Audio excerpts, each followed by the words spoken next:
Welcome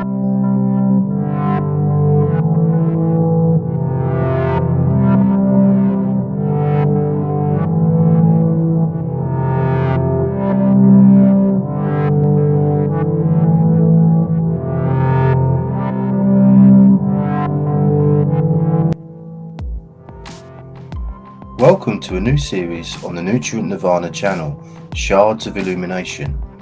Once a month, regular guest and friend to the channel, Ralph Ellis, will be joined by a special guest to discuss and debate various topics of interest.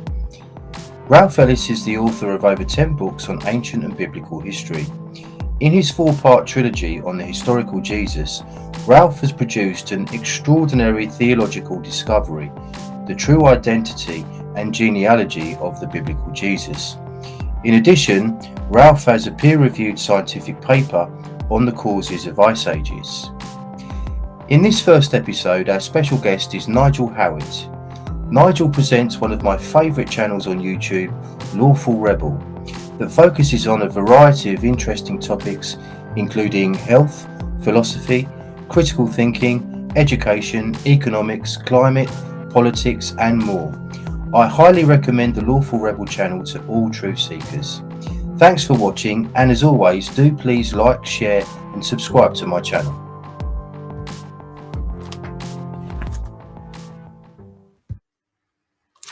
Hello and welcome to a new show, Shards of Illumination. This is episode 1. I'm your host, Paul. I'm with my regular guest, Ralph Ellis, and today we've got a very special guest with us, Nigel Howitt, aka Lawful Rebel on YouTube. Hi Nigel, how are you? Very good indeed. Thanks, Paul. Thank you for inviting me here. It's great to be here. Yeah, it's an absolute pleasure, mate. So we're going to kick today off with this question, which is: was Copernicus a fraud? Now, I'll go with you, Nigel. You can start us off with this. So, was Copernicus a fraud? Well, Copernicus, obviously the chap that gave his name to the Copernican model of our solar system. Was he a fraud? Or I would probably, I don't actually have enough information to know whether he was a fraud. I'm not sure he was correct. There were others that came after him. Tycho Brahe, the Danish astronomer, sort of picked up after Copernicus died, which I think was in something like the 1540s. And I think his model, although it was geocentric and had the Earth actually stationary, there were a number of problems with that model. Yes, I personally, I would probably say that he's wrong in the light of new information that's come to light, which I can speak more about in a moment, rather than a fraud. I think when you get to Kepler, Johannes Kepler was an assistant of Tycho Brahe, or Tycho Brahe, I'm not sure quite how to pronounce his name. And there have been books written about their relationship, and there's possible shenanigans and fraud going on there.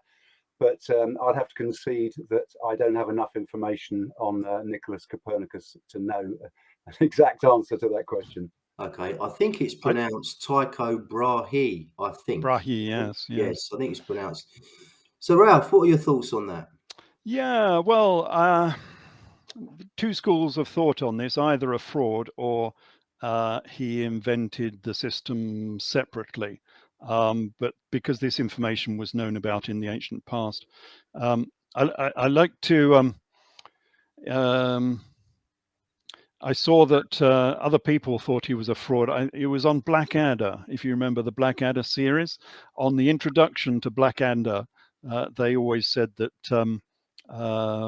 that he was the greatest fraud in history. That was one of the strap lines on their introduction. So that was interesting. Yeah, he might have been a fraud because the heliocentric model of the solar system was well known back in ancient history. So we have evidence from the Hamat-Tavera zodiac. In fact, all of the zodiacs in Judea. So these are zodiacs in Judea on the Sea of Galilee. And we've got about 6 of them, I think 7 maybe. And most of them have Helios in the center of the zodiac, holding a spherical Earth in his hand, in his gravitational grasp, as it were, perfectly illustrating the heliocentric model of the solar system. And you can see it's a sphere of the Earth as well, because it has two golden lines on it. And those curved lines on the Earth figure, they are either sort of latitudes and longitudes, or they are the cross of the ecliptic, where if you put two lines across the Earth matching up where the ecliptic extent is, they cross in the center of the Earth. So it could well be the cross of the ecliptic.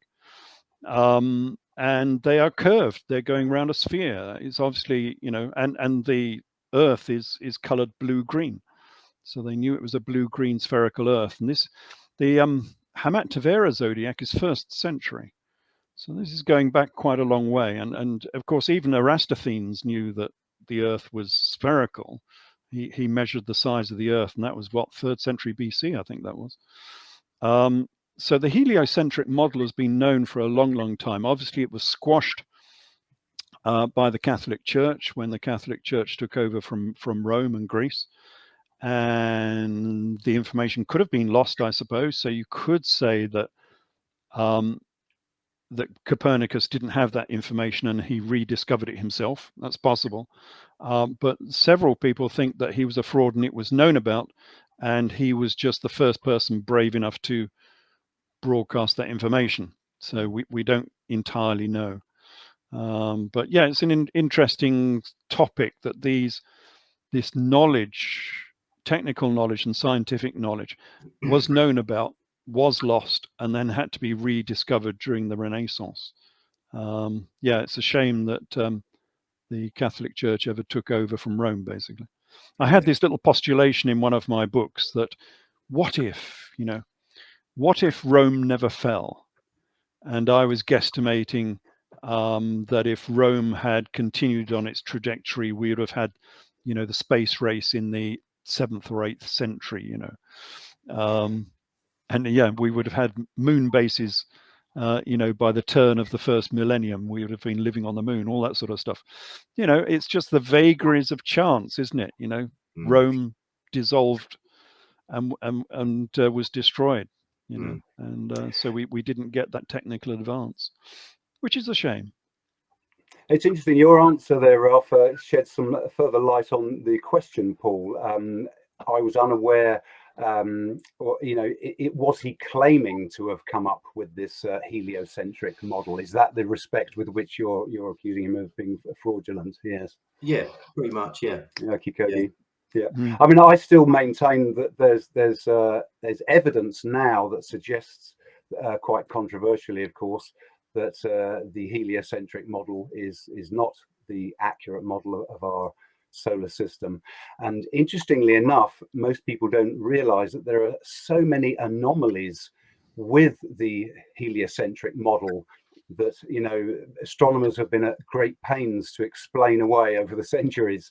The most obvious one being the retrograde motion of planets, most notably Mars and of course others. And then there's the issue of stellar parallax and the unexplained analemma. There's all sorts of points of concern where you could legitimately say, well, this model doesn't actually fit with all of the observed evidence, with all the things that we can see. And for me, logically speaking, that calls for the model to be seriously questioned and had a close look at, or indeed look at. But those concerns have been answered a long time ago. I mean, this is why Tycho made his revised solar system, because of those problems with the Copernican system. But they've been explained centuries ago. I mean, the retrograde motion of the planets is obvious from a moving Earth. That's exactly what you'll see. You'll see some of these planets go retrograde. Yeah. And the parallax issue was because he didn't realize that the size of the stars was increased through atmospheric refraction. So the apparent size of the stars we have in the sky makes it look as though the stars are much closer. 1,000 times closer, at least, maybe 10,000 times closer than they actually are, because refraction makes the stars look bigger. when in fact they are little pinpricks of light that you could not discern were it not for the atmosphere. And so he said, look, if we've got these stars very close to us, we should see parallax, changes in their position due to the orbit of the Earth, and we don't. Therefore, we must have a stationary Earth. But of course, the reason why we can't see any parallax changes for these stars is because they are light years away, and he didn't realize that because he didn't understand atmospheric refraction. So all of that has been explained centuries ago. Well, I would take issue with that, Ralph. I don't think a lot of those things have been satisfactorily explained.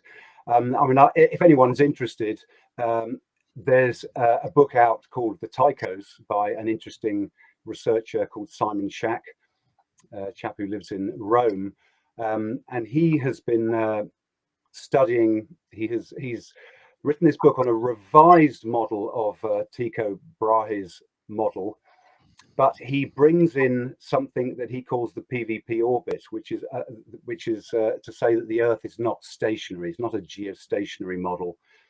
He actually argues that our solar system is a binary system with the Sun and Mars as a binary pair, which is interesting because approximately 85% of known stars, observable stars, have thus far been identified as part.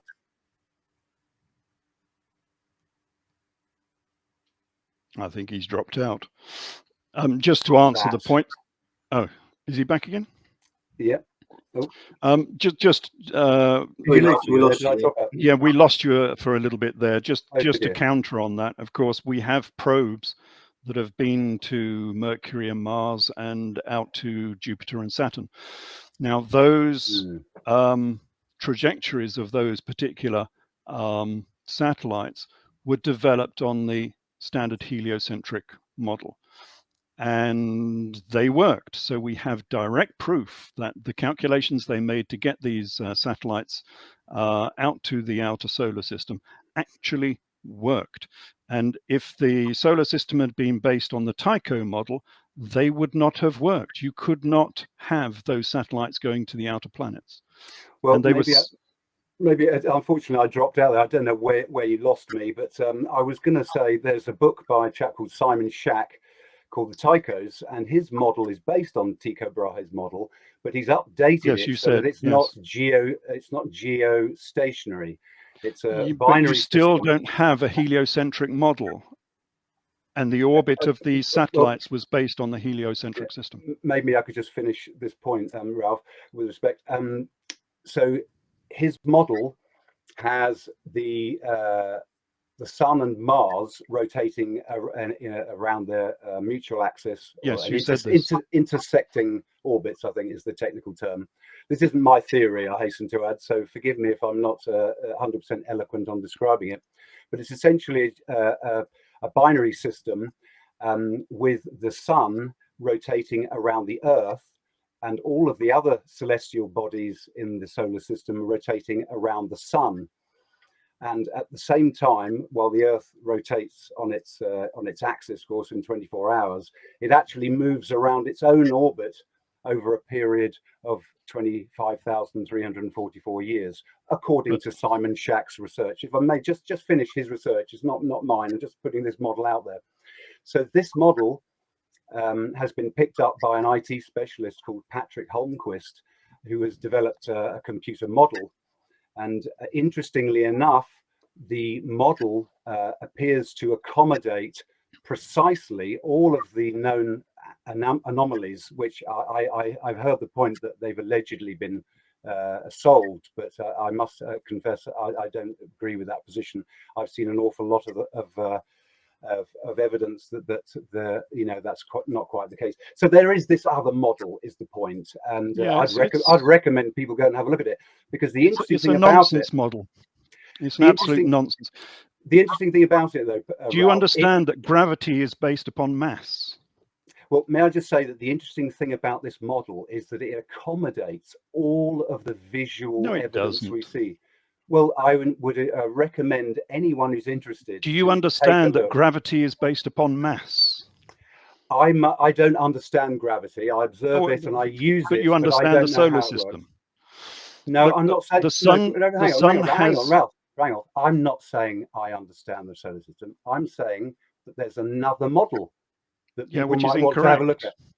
at. Okay, it looks. The All I sun. would say about it is that it accommodates all of the No, it observable doesn't. evidence. The sun I'd holds invite you to have a look. 99.9% of all the mass in the solar system. Therefore, the planets must rotate around the sun, not vice versa. It's just simply impossible.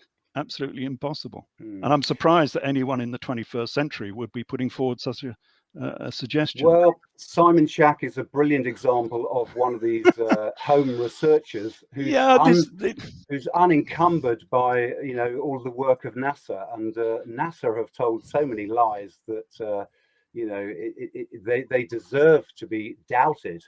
But again, I stress that this model and the 3D model, the Tychosium, which can be found, and I'll furnish you with a link to it if you like, Paul. Yes. It fits all of the observed data, including things like Halley's Comet, which has never been adequately explained. Including of course it's all been of explained. We know exactly where Halley's Comet came from. The orbit of Halley's Comet has been predicted for centuries. We know exactly where it came from. Look, all of these stupid conspiracy theories, I don't know. I don't like to believe in conspiracies, but there could be a conspiracy within a conspiracy on this, in that various people within governments want to destroy conspiracy theories. And the easiest way to do that is to make conspiracies that are so nonsensical that you can brand people as being illogical if they go along with a conspiracy. And so they can call you a flat earther because they invented the flat earth theory. Yeah. And it's a way of destroying people. So if you have someone like me who says something different about climate, they can say, "Oh, he's a flat earther." No, I know what I'm talking about. And I have a reasoned argument, and I'm not falling for the simplest of conspiracy theories. But it's a way of denigrating people, and it suits people very, very nicely, especially within the media. First thing they can do, if you have a contrarian idea, they can come down upon you and say, "He's a flat earther. He's a Tycho man." Well, flat fine, Earth is just absolutely nonsense, isn't it? But I mean, there are conspiracies going on. We have to. Of course they are, but we want to highlight the serious ones, not the. Well, I think here's what we have to do, Ralph. We have to keep our rational heads on, and we have to look at the evidence. That's all. You've got to look at evidence and rational arguments. And when you bear in mind also full context, when you know, for example, the conspiracy around money creation and central banking that's been going since 1694 in the UK and since 1913 over in the States, where they finally got their coup de grace of central banks. When you know about this, when you know about the published agendas of all the great think tanks wanting to move towards global governance, to pretend that there aren't conspiracies is nonsense. Yes. I mean, et tu, Brute. But that's why you have to choose your conspiracies wisely. Well, you have to investigate all of them and research them carefully and follow the evidence and the facts. And clearly, flat Earth is just a load of nonsense. And if you have a brain, you can work that out. And with all of the other so-called conspiracy theories, you have to go where the evidence leads. And to be too hung up on this phrase conspiracy theory, I mean, you should just ditch that phrase. Just look for what's true and what's real. Yeah, but that's the way they destroy people, is by throwing these terminologies around. That's why you've got to be What do you mean careful. by destroy people? What do you mean by destroy people? Oh, the media. I mean, they throw people out of jobs. I mean, you look at the likes of David Bellamy and so on, when he criticized wind farms and global warming. You can ruin a reputation, but you can't. He was out of they ruined his reputation and they threw him out of his job. And he was noble enough to stand up for the truth, I think, wasn't he? So good for him. Yeah. But he's not the only one. I mean, there's a whole raft of these scientists that have been thrown out of their jobs. Peter Ridd over in Australia, Tim Ball in America. But with respect, Ralph, that it's irrelevant. Yes, they'll destroy people. There are nasty people out there, and truth seekers will be ridiculed. That's just part of the course. But nobody should be put off trying to find the truth because they're going to be destroyed by somebody. I mean, that's just not the way to go about it at all, is it? Well, that's easy to say, but if you've got a family and a house and a home and you want to look after them, there's a lot of people will knuckle under and just kowtow to whatever they say because they don't want to lose their job. Remember, No. if you're pushed out of a job in something like science or climate or whatever, there are very, very limited opportunities for you to go elsewhere. It's not as if you're, a house builder or somewhere and you can move to another town and you can work there. Yeah. If you lose your position within science, you might lose your position forever. So it's a It- real problem. If anybody is trying to hang on to their job, then they're really not in the right circumstances to be pursuing truth. I mean, that again, that's a Yeah, but non-starter. that's 99% of Yeah, the population, isn't it? and Hanging on to their that's, jobs. yeah, and that's a tragic place to be. But ultimately, I don't know about you, Ralph, but I'm interested in the truth, and I'm going to go wherever the truth leads, where the evidence leads me. And I'm fortunate enough to be one of those people that's not, I don't need to kowtow to the mainstream in order to keep my income stream going. But I would suggest that any researcher who is in that situation needs to first extricate themselves from that situation, however challenging that may be, if you're trying to pursue the truth, because you will be, as you say, destroyed. I don't quite You like will, it. and 99% of people won't go down that road because it's a very dangerous road to go down upon. Yeah. And you can lose your reputation as well. Some people consider that to be very important.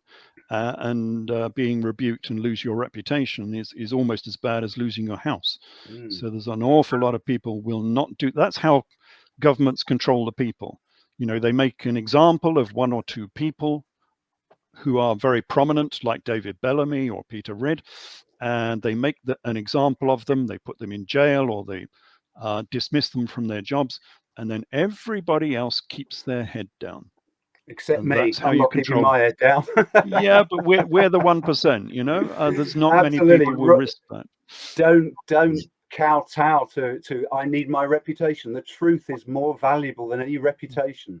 This is the thing we've got to extricate ourselves from. Our whole culture's steeped in this. Oh, I've got to protect everything. I can't speak out. This is why we're in this mess. This is why we're where we're at, because everybody follows the mainstream. Yeah. Well, you look at the problems they've got in Hollywood, where everybody has to kowtow to the woke, because I think this is, segueing into another topic. This is something we were going to discuss, but they all kowtow to the woke agenda because they will lose their jobs. They won't work again. Yeah. And in Hollywood, where'd you go if you lost your job? There is only one Hollywood. Well, there are a few little new Hollywoods that have been set up in Florida and Texas and so on, but you won't have any work. You will lose your entire career. In this context where we're at, in this age, in this situation, if you want to be a filmmaker, why would you go to Hollywood and prostitute yourself to the establishment? I mean, that's what you'd be doing. You'd have to toe the line if you wanted to work in Hollywood. So if I were a filmmaker and wanted to make interesting films, it would be very difficult, but I'd have to find another way of doing it. You'd have to start small. And it depends whether you want to just stay doing what everyone else does and join the club, or do you want to be an individual? Do you want to do what's right? Do you want to know the truth? Do you want to live on your own terms? These are the things that people should be addressing these days, because that's what we need more of. We don't need followers. We need people that are prepared to go out and make their own films, not Hollywood films, not ones that are scripted and have all the the assumptions and the premises nicely sewn into the story, so people are sort of programmed, their minds are programmed via the back door. I think it's just time for a new approach, isn't it? No, I think so too. I think Hollywood's had its day, if you ask me, and there are so many amazing documentary makers and filmmakers now online on the internet. You can often tune into YouTube and find something that's far better than anything you would find these days from Hollywood, in my opinion. Oh yeah, absolutely. Did you hear what happened to Batwoman? Just recently, just last week, they made Batwoman, the new woke film from Disney, I think it was. I think it was a Disney production. And they made the film, $90 million, and they've scrapped it. They've thrown it in a bin. because they put it out. Obviously, they put it out to audiences and say, you know, before they actually put it on show, what do you think about this? And they panned it. Nobody at all in the audience liked it. And they've scrapped it. $90 million worth of film, and they've thrown it in the bin because nobody liked their woke Batwoman. So yeah, they are making mistakes. They're making real mistakes. They have this ideology that is a very small ideology from about 1% of the population, but because they all live in Hollywood, they think this is, you know, a mass movement across the country. And of course it's not. And then they put out these films that they've made to the general population and they don't like them. They don't go. And suddenly Hollywood is losing money because they don't understand the wider population. They don't understand them at all. So I thought that was fantastic that they lost $90 million.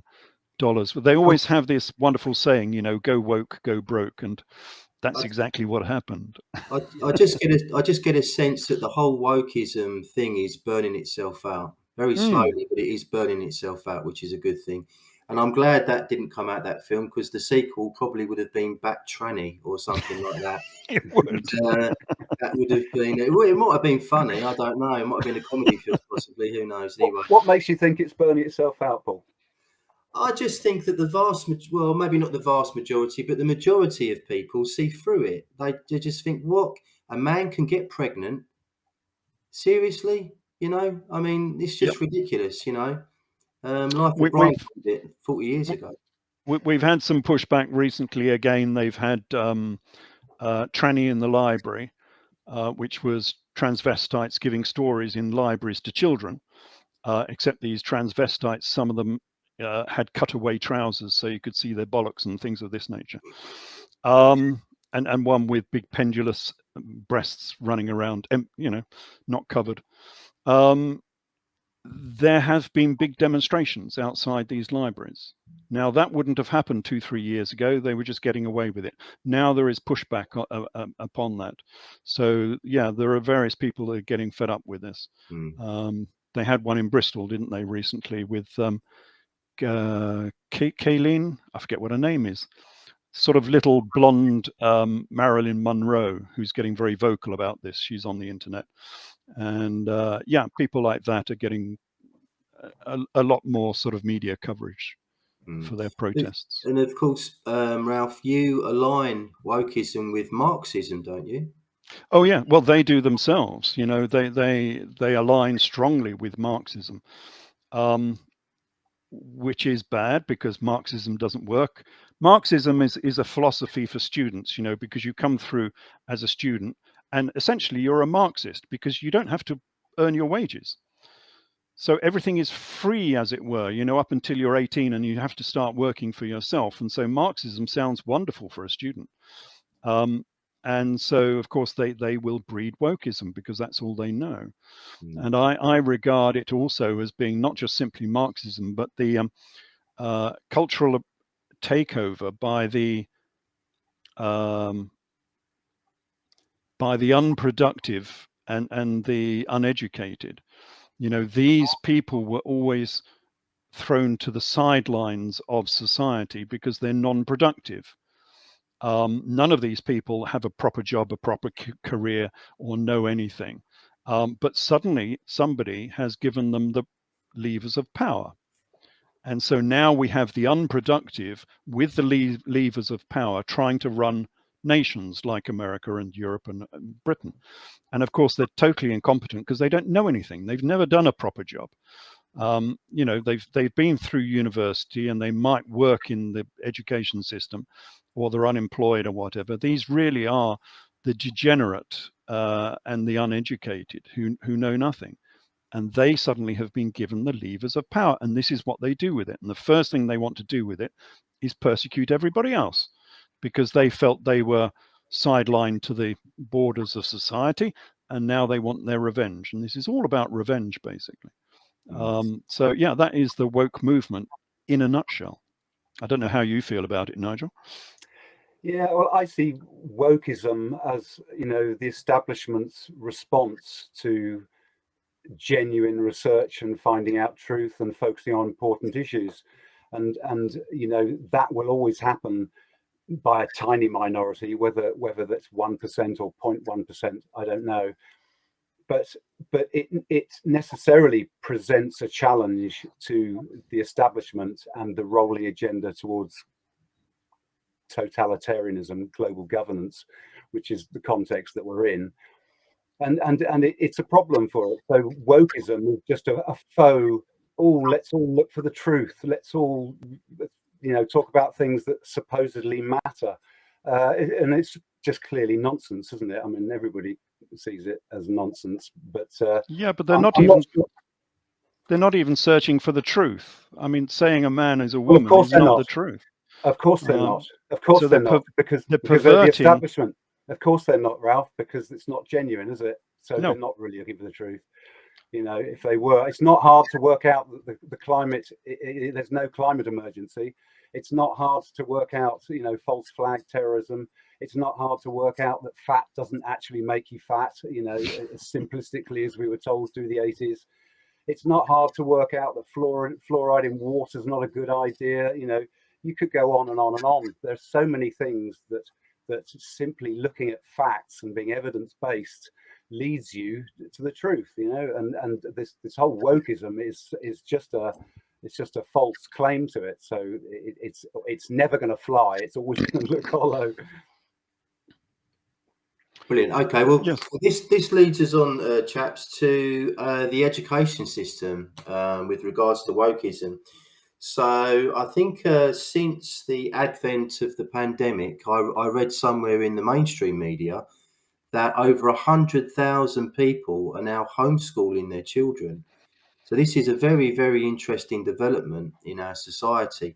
Nigel, I think we've previously discussed on the channel that you have been homeschooling your children. Is that still the case, if you don't mind me asking?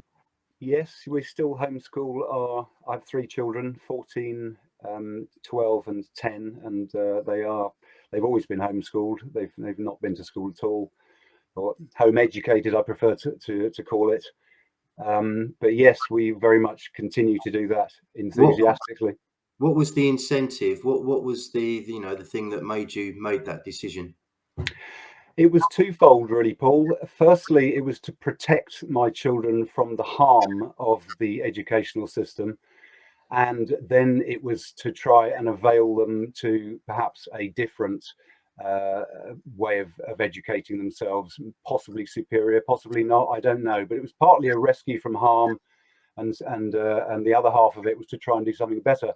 Of course, it's very difficult to do something better. When you're isolated, maybe there is a homeschooling community, of course, and we're part of that. But even within that, it's very challenging to redesign education and make it just the way it needs to be. On the other hand, it's fairly easy to identify the fact that the current educational system is just to be avoided, basically. So that was our motivation. Brilliant. Ralph, what do you think about the growing number of people that are now homeschooling their children? I'm not surprised, but I don't like the development, but it's only happening because the education system is so poor, as you were saying, Nigel. You can do a comparison with between us and somewhere like Singapore, and they say on average that British children are 2 years behind a Singaporean because our education is so poor. And this was pre-designed, and I'm going to be controversial here because I don't know about your views on this, but I'll put it out for debate. This started back in the 1980s with the destruction of the grammar school system. The whole point of a nation is to have a scientific and political elite who understand how the world works and can push the nation forward. And initially the Labour Party, and then it was taken up as well by the Conservatives. So this is across the board politically. They had this wonderful new proposal that they would go around the nation looking for all of the best schools in the whole of the land and closing them down. And that's exactly what they did. They destroyed all of the grammar schools. Now, for anyone abroad that doesn't know the grammar school system was wonderful because it took children from any background, the poorest of backgrounds, and it would push them through to Oxford and Cambridge. So it was like getting a private education paid for by the government. It was the elite of the elite schools. And you had to pass a test before you could go there, to make sure it was only the elite students that went in. But you could go from street cleaner as your parents up to Oxford and Cambridge and become a top diplomat or civil servant or whatever in the top of society in one generation. And successive governments have destroyed that system in the name of equality, because they said, oh, it was unfair, it was unequal to students who weren't so bright. Well, that was the whole point of it. That's the whole point of having an elite schooling system. So we end up with an elite who can run the nation, whether it's through the civil service, whether it's science, whether it's doctors, all of the top positions we need elite students. And we destroyed all of those elite students. And I think that was the start of the rot for this society, that we didn't have a grammar school system. So, and that's a controversial position. I don't know how you feel about it, but that's what I think. Yeah, I would agree that they've been trying to destroy education for some time, and that's definitely a key component of it. It's laughable, the modern education. It really is. I mean, about 15 years ago, my stepson, I was overseeing his education. He went to an ex-grammar school, Richard Hale in Hertford. And I remember talking to his maths teacher and asking what subtopics of maths he was studying, and the answer I got was, well, we're just sort of following the syllabus, and he seemed unable to actually, I was horrified. I mean, that was just one of the indications, but looking at the work that my stepson was doing there, he was more or less encouraged to guess on a lot of homeworks. So I mean, just woefully inadequate. I mean, this was partly fueled my wife and I in our decision to not to participate in the school system. But there's so much wrong with it. But more broadly speaking, the education system as it stands is just training automatons to be fodder for a collectivist state. This is individualism is dead. It's out of fashion. It's discouraged. And it's quite tragic to see what the schools are turning out. I have some young people within the family, and aunts and uncles and things, and I must admit I'm alarmed at what you see coming out sort of post university age.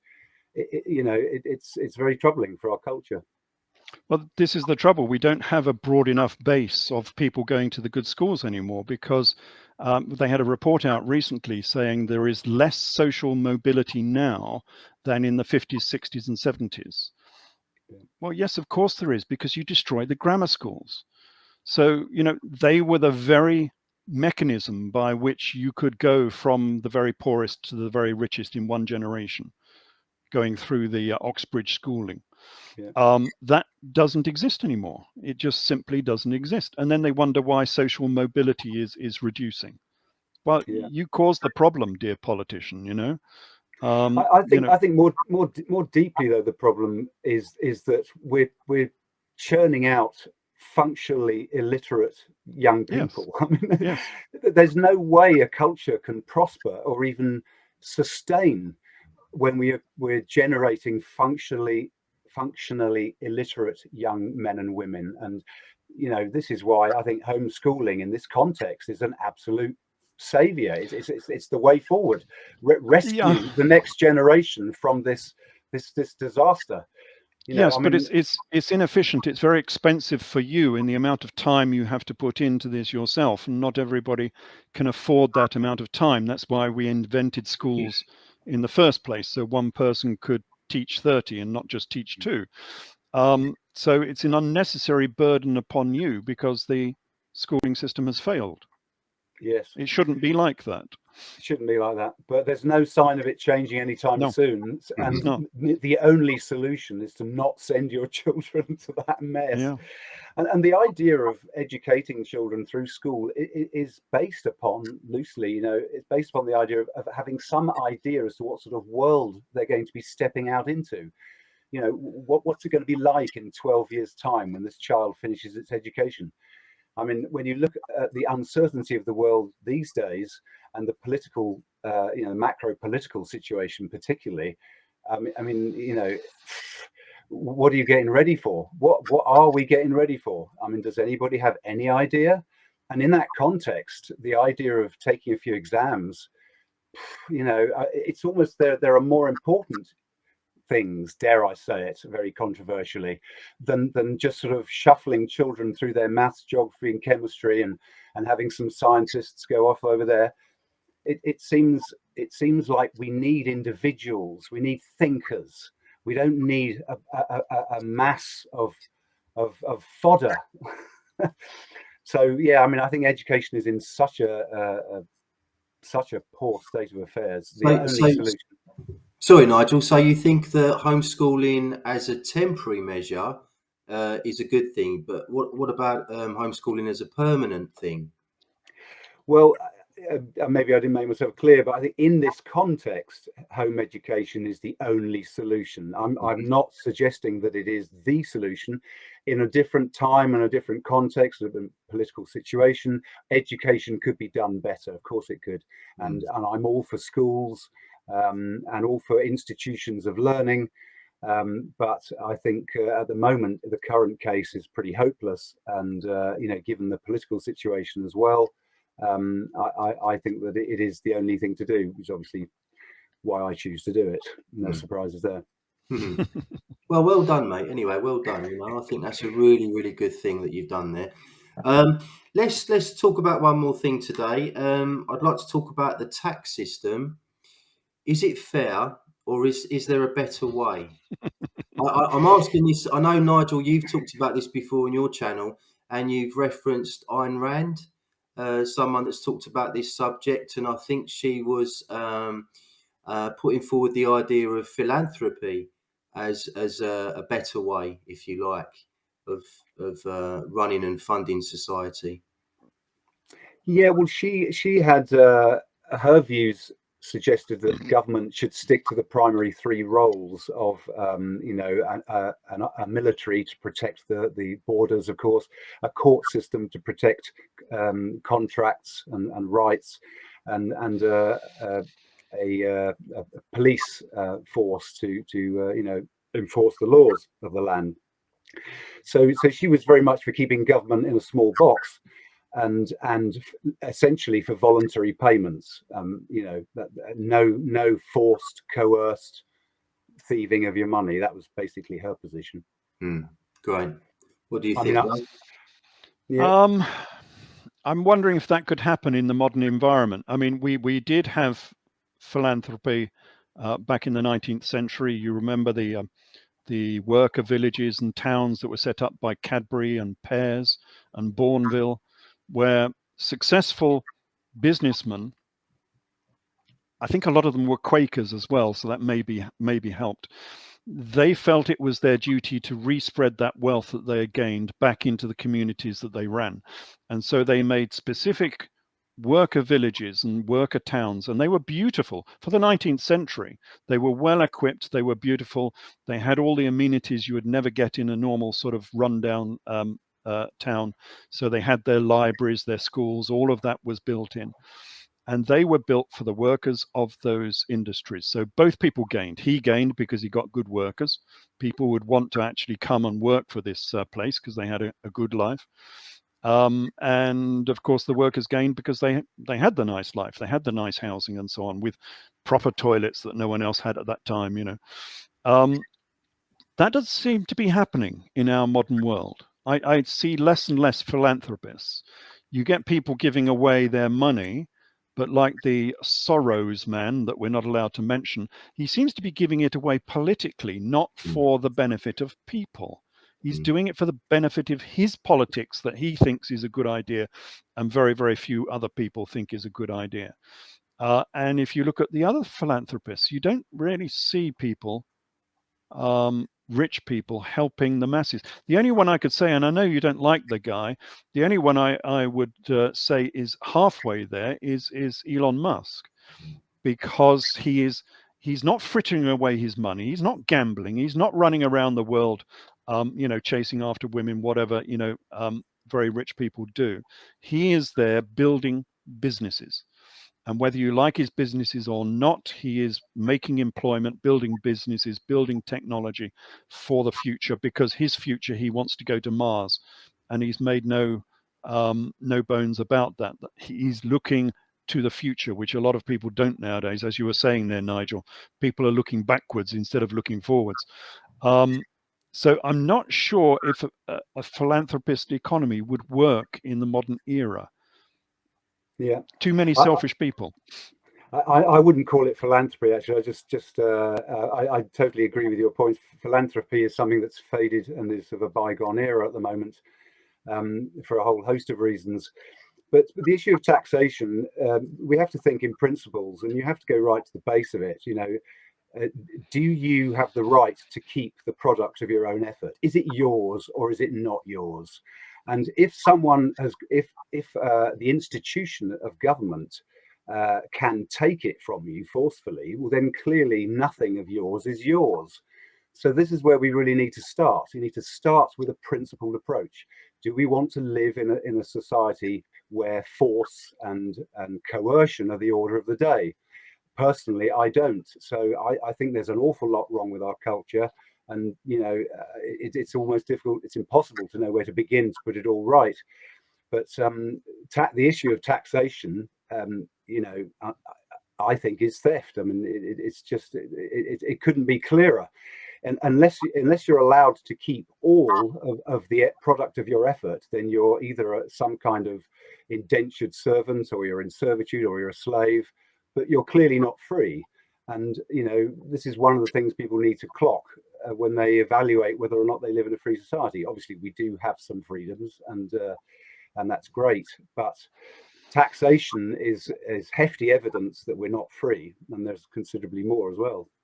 Yeah, but that taxation has to come from somewhere. You have to pay for the government. I mean, you were mentioning keeping the army and the police force and the judiciary. Yeah. That money has to come from somewhere. So there has to be some taxation.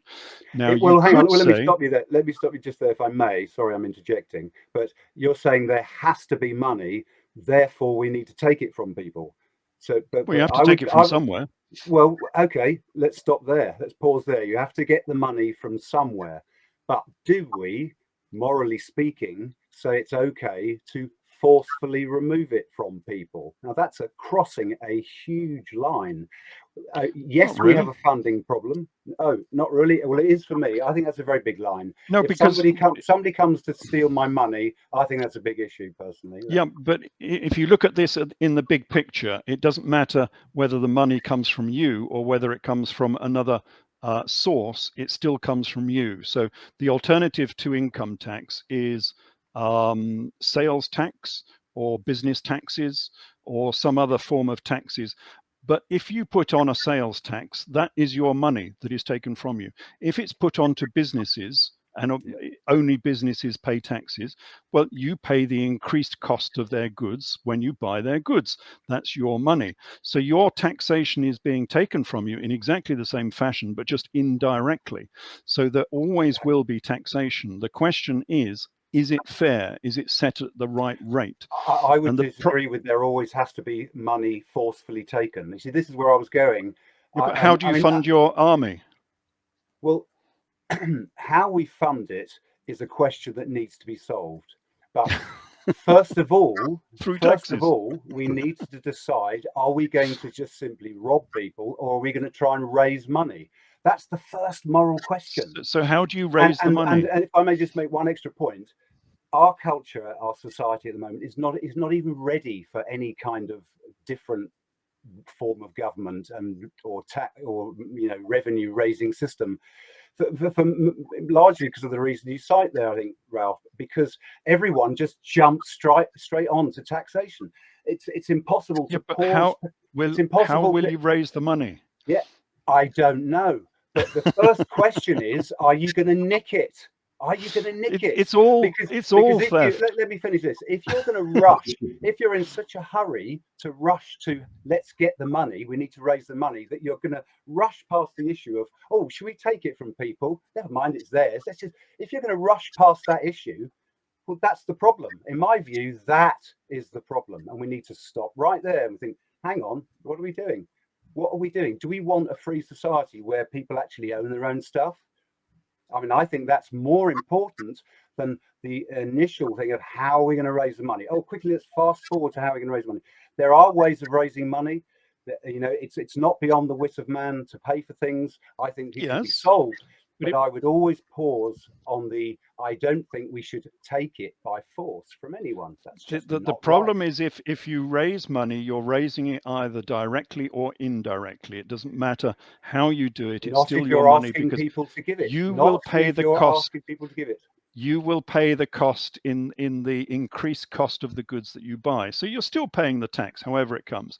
The point with income tax that has to be made is it set at a fair rate? Because the problem is, if you set it at too high a rate and make it too punitive, then people won't bother working. Because as you say, there's no incentive to work if the taxation is too high. And so you can tax companies and you can tax people, but if you stick that tax up, you know, beyond 50% or something, there is absolutely no point people working, and therefore people will stop working, and therefore the economy will stop working. And so whatever taxation you take, it's got to be at a fair rate so that people feel that they've got something left over at the end of the day. Because it's all about incentive. The whole of the economy, all of our civilization, all of our wealth is based on incentivizing people to go out and work. It doesn't matter how you do that. You can do it with bits of money or seashells. I don't care how you do it, but you've got to have an incentive to work. This is why Marxism doesn't work, because there is no incentive to work. You know, I've worked over in Russia. I've worked over in Russia quite a lot, and I've had a lot of people from over there.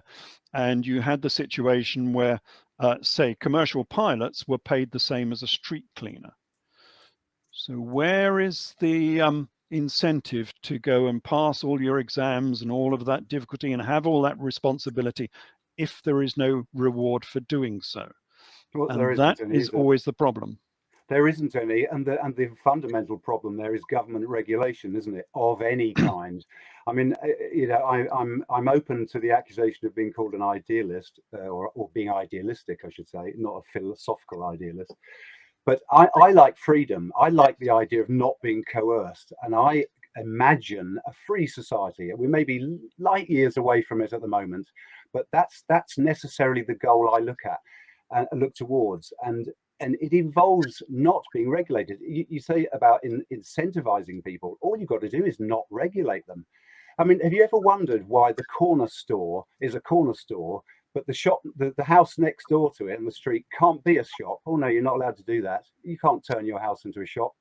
I mean, if all regulations stopping people from trading, you can't even run a legal lemonade stand. You know, that's actually technically illegal. The kids can't. They can have fun making lemonade, but at the end of the day, you've got to say, no, kids, that's illegal. You're not allowed to do that. I mean, it's madness. I mean, you just have to take regulations away, and then people can get on and make their own money. I don't think that always works. I've worked in a lot of countries that have no regulation, and they are a complete mess because there are no rules and guidelines for these people to go on. I mean, you look at places like in India or even America. You go to America, and a lot of their towns and cities are a complete mess because there's very little regulation. So our regulation gives us, I think, a better environment to live in. I mean, you look at the difference between Scandinavia, Norway, and going over to America or something. You will find much cleaner, more organized cities. I suppose Holland is the best example. One of the cleanest, most organized, most productive of societies you can possibly have in the whole world. Now, they are regulated, but they don't need very tough regulation because the people automatically, you know, obey the laws, and so they don't need very tight regulation. But you go to Pakistan, you go to India, you go to Bangladesh, all of these people totally deregulated. You can virtually do what you want, and have a look at the the wiring system across the roads. It's just a complete spaghetti of wires everywhere because there's no regulation. So Well, I again, think you've got with to get this respect, I think balance right between there's over regulation and not enough. yeah, there's many factors going on there. We have to be careful not to mix issues up. But again, to speak in principles, and that's the most important thing in my view, to identify the correct principle to follow. And regulation always leads to more regulation, leads to more regulation, and it ultimately ties people up. And if we're talking about wanting people to work and generate wealth, which I think everyone should be allowed to do, then regulation only gets in the way. So in principle, I am not in favor of regulation. I have a piece of land here. I would love to open a restaurant, bar, venue. I'm not allowed to. Government says no, wrong kind of land. So forget that. If you live in a house, can I use it? Can I use these premises I've got to manufacture and sell something? Oh no, you can't do that. That's domestic. I mean, regulations are yeah, I'm not for them in principle because they simply stop people from doing what they would otherwise best do. And I think just because you can cite some third world country that's where there's chaos and say, look, that's unregulated. That isn't necessarily an accurate way of evaluating whether or not regulations are a good or a bad thing. Well, I think I'm not a big fan of regulation, so I'm arguing against myself here. Then But stop it. the trouble is that a lot of people in this world are very selfish. And if you take the regulations away, they will work in their self-interest and not in the interest of the community. Well, We're coming back to the problem of philanthropists again here, that not enough people are interested in the community. And so we have to have regulation. Have we got too much? Yeah, well, I think we probably have got far too much regulation, but we still need that basis. I mean, I must say I don't have a problem with acting in one's own rational self-interest. The idea that selfish is bad is another one of the many myths that we need to extricate from our consciousness. We really do. We've all heard that ever since. To be selfish. Yeah, but if I come and park on your driveway, you're not going to be happy, are you? You're not being selfish if you do that. Let me explain, Ralph. You're not acting in your own rational self-interest if you do silly things like that. If you make enemies, if you upset people, is that in your self-interest? I'd say not.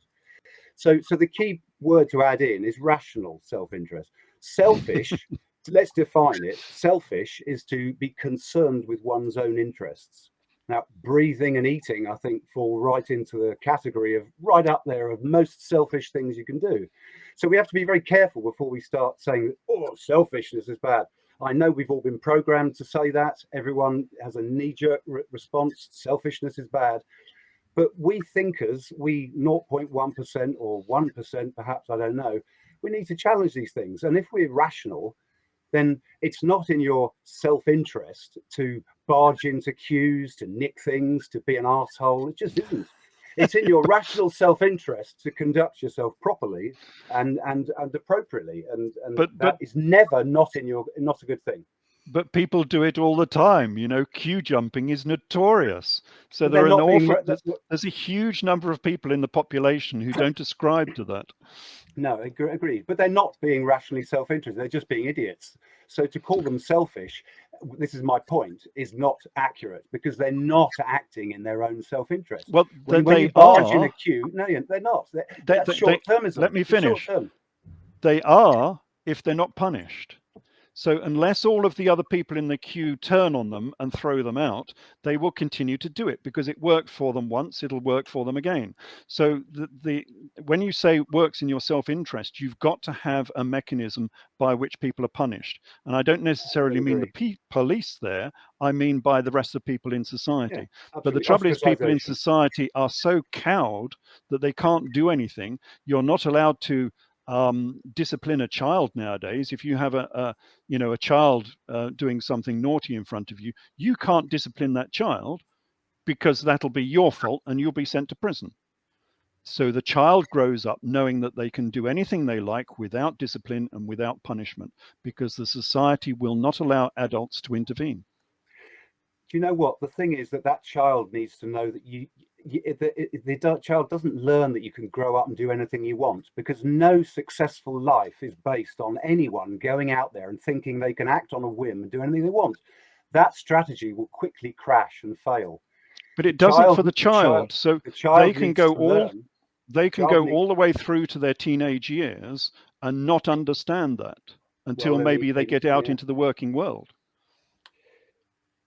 Yeah, but basically, rational self-interest is always a winner. And if you're just barging in queues and nicking things, that patently is not in your rational self-interest. And through methods like ostracization, it's not. It's just not. It is if you get away with it. Are you going to tolerate somebody barging in front of the queue in front of you in your town or village? A lot of people do. You look what has happened in California. That's their fault. The people that will allow other people to behave like assholes and accommodate them, then they are part of the problem.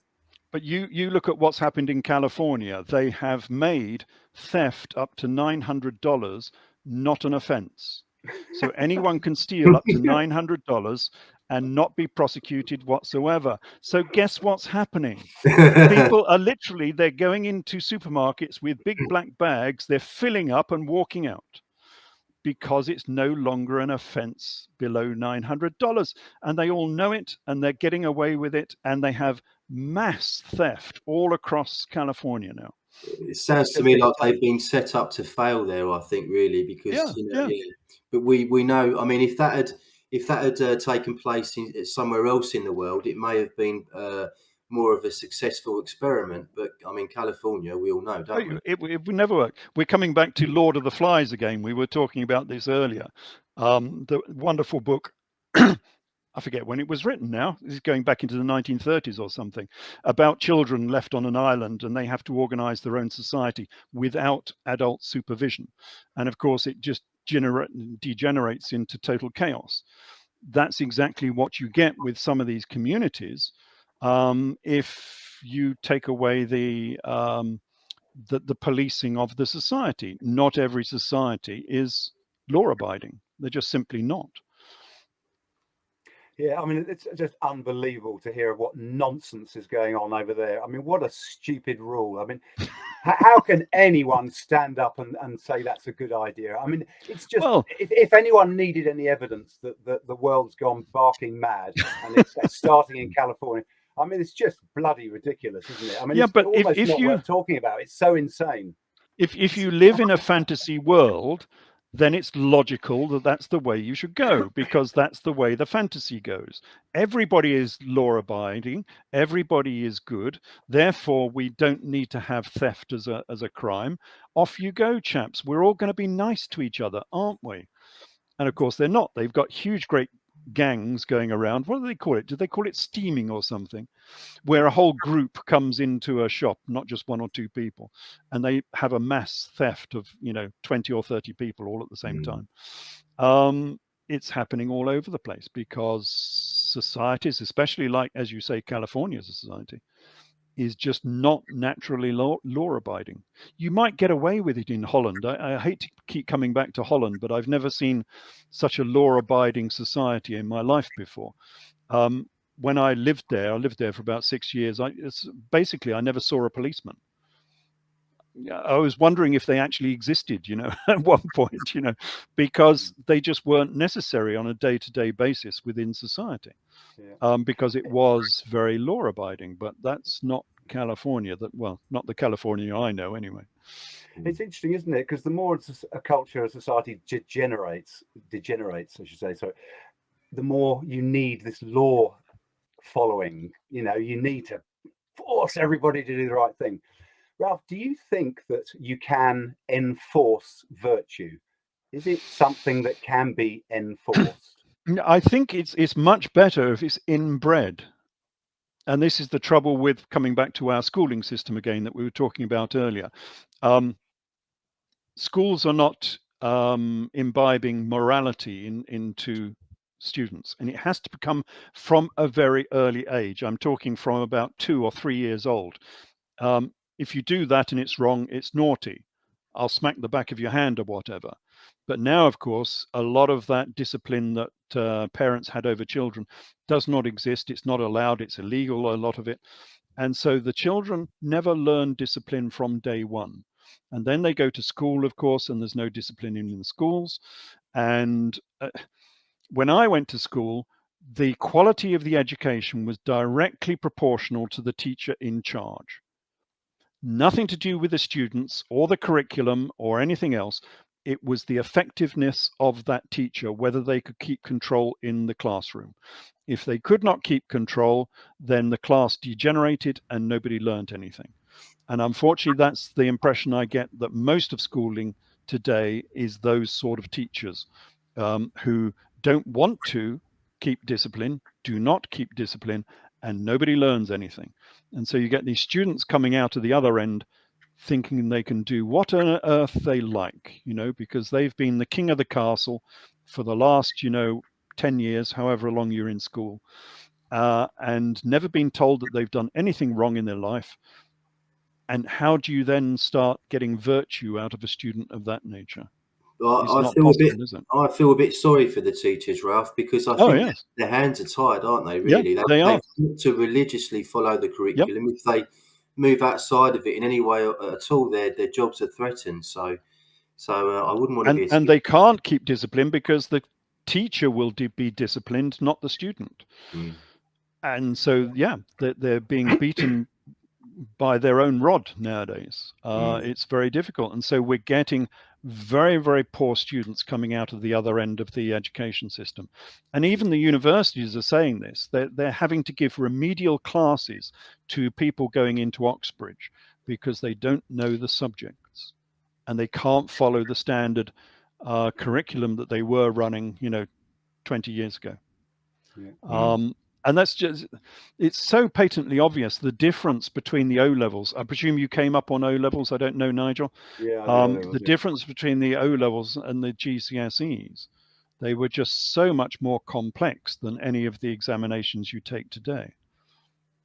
Yeah, but I mean, coming back to enforcing virtue, I don't think it can be done. And I think, and our whole culture is saturated with control. I mean, parents are trying to control their children, and the governments are trying to control people, and there's an ongoing theme of control. Most parenting is a sort of a behaviourist model, but I'm not sure that it can be done. And I think it can be achieved that you arrive at a situation where the rules aren't broken, and everybody sits there in silent terror and doesn't move.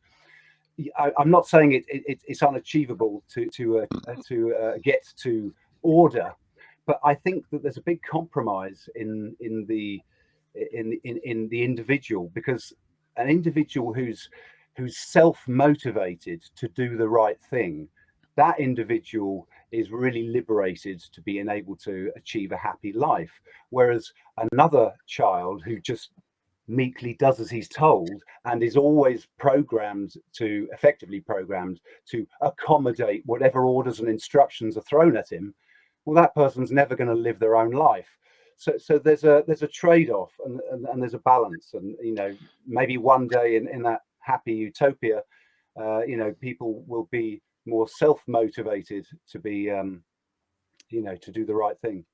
But virtue is not about beating people into submission. That's not what I'm advocating. I agree. Virtue is instilling in people, teaching people, and I'm sure it is a learnt response, as many things are a learnt response. You can teach people virtue through their life and the reactions you give to whatever those people are doing.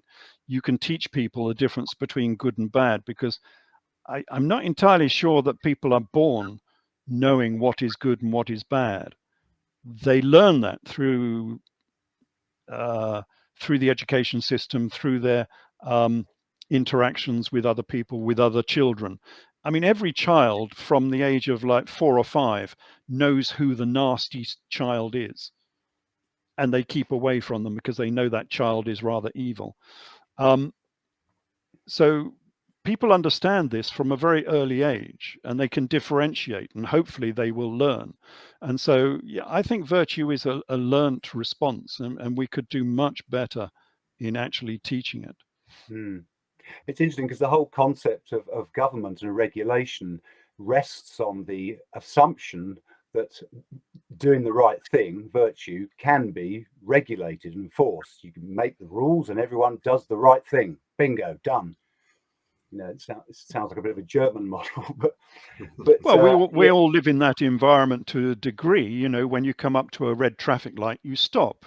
You don't say, "I'm a rebel, I'm going to go through." Well, that would just be silly, though, wouldn't it? That would be silly. Yeah, I mean, but let's assume we're all the system. sensible adults, and virtue, though, has to be something that you choose. It's a choice, isn't it? It's you choose to be a good citizen, to be considerate. You have a choice when you come to a red traffic light whether you stop or not.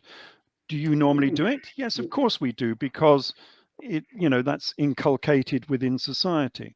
But you can also do that with other virtues within society. It's not just the one or two things that you can learn. I'm sure it's a learnt response, and we're not doing enough to actually teach people. And I hate to see it. A lot of this is the sort of demise of Christianity within the country. And I'm saying this as a committed atheist, so I'm arguing against myself again. But one of the things they were good at doing is inculcating morality within society, within children. Didn't always work, of course, because they were the biggest hypocrites, going as far as morality was concerned. But there you go. They still taught it to the next generation. And you ended up with a reasonably moral sort of society. That's not happening, and it's not been replaced by anything else.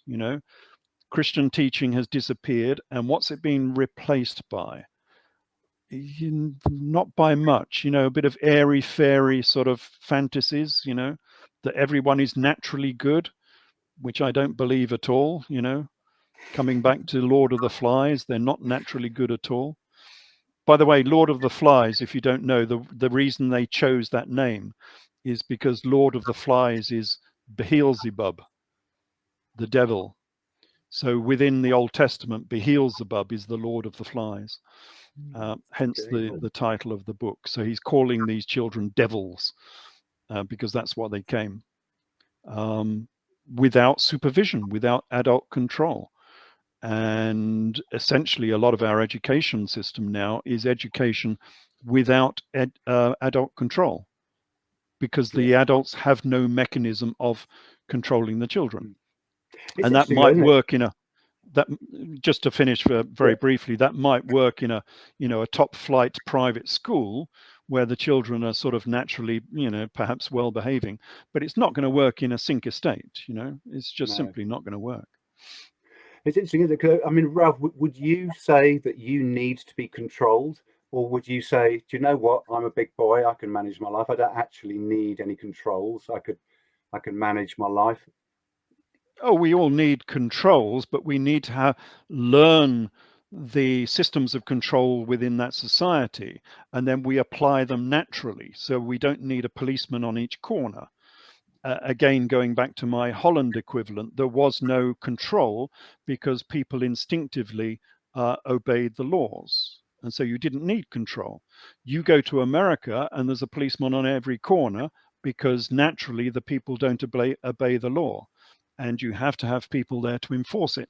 And they enforce it very, very harshly as well, because the society is not naturally law-abiding.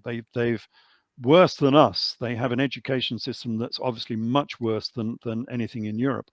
And they are not bringing up generations of law-abiding citizens. And then, of course, you get really woke politicians saying, defund the police. If we get rid of the police, because they live in this fantasy world, if we get rid of the police, everything will be great.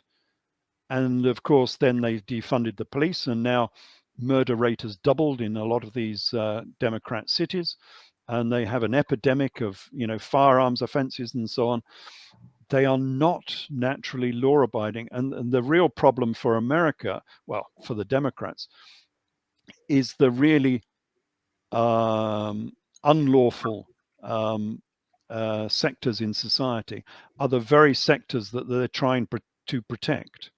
You know, they're desperately trying to protect the black community from the oppression of the police force. They take the police away, and the whole place dissolves into, you know, gang warfare. And so they've achieved the complete opposite of what they wanted to achieve by getting rid of the police force, because those communities are not naturally law-abiding. And there are many reasons why you might want to say that is. I'm not being racist here. It's just a matter of fact. If you look at the data from America of firearms offenses and homicides, it is overwhelmingly black on black communities with black on black deaths. Absolutely overwhelmingly, like 10 to 1. I mean, it's a huge difference. That surely is a poverty problem rather than a race issue. Yeah, not well. It's certainly not a race issue. No, I'm not saying it is a race issue. I'm saying it's a cultural issue. But the cultural issue they will not address in this modern society, and you have people like Don Lemon on CNN, who's I don't know if you know, he's one of their very outspoken black commentators in America on CNN. And 10 years ago, he came out with his 5 points for addressing the problems in the black community. And they included things like fatherless families, lack of discipline within schools, gang warfare, gang culture within black communities, all of these things that you might say is common sense. He would not be allowed to say that today. In fact, one of the other commentators, young lady, I forget what her name is now, I'll remember her name in a minute, she came out and said the same thing about a year ago, and she was utterly condemned for saying so, when all she was doing was repeating what Don Lemon had said 10 years ago. And basically, it's common sense. You know, if you have fatherless families, you're not going to get the discipline. You're not necessarily going to get the next generation that you want. So yeah, it has nothing to do with race. It's all to do with culture, and the culture that has been almost promoted within some of those communities. So anyway, I don't know what you feel about that, Nigel. Yeah, well, I think we kicked that off with control. I was curious as to what you thought as well, Paul, about Yes.